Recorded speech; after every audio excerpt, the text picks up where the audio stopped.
we're at the mall, and this girl that my girlfriend hadn't seen since high school runs up to her. She's like, "Oh my God, what are you doing tonight?" She's like, "I don't know, why?" "Come to my wedding." Like, yeah, okay.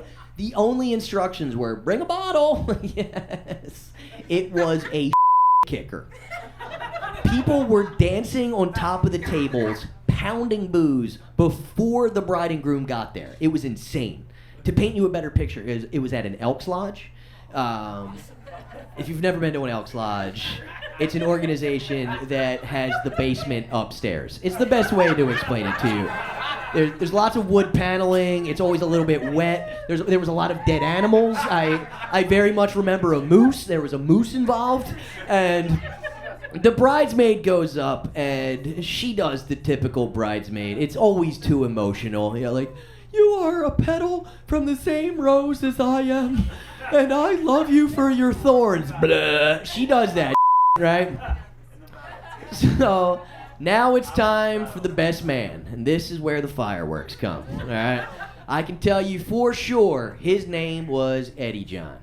Now, Eddie John walked up there with John Wayne confidence. I mean, it was all balls and belt buckle, dude. He's just swaggering up there, just first, right?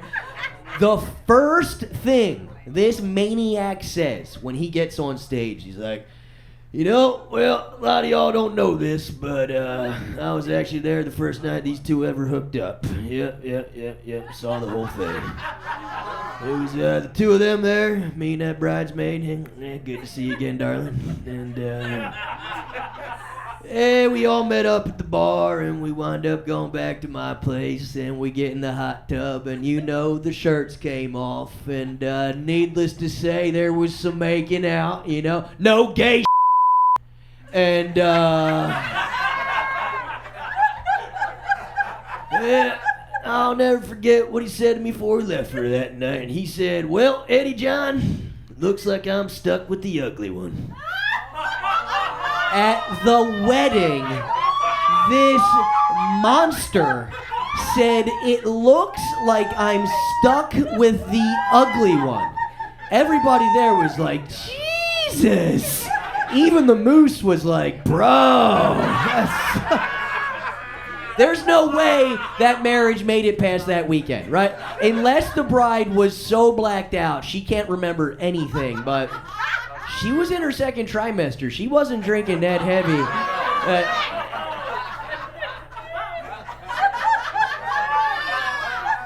The worst part about that story is that after he said that, everybody looked at the bride, and then we looked at the bridesmaid, and we were all like, "Oh, shit.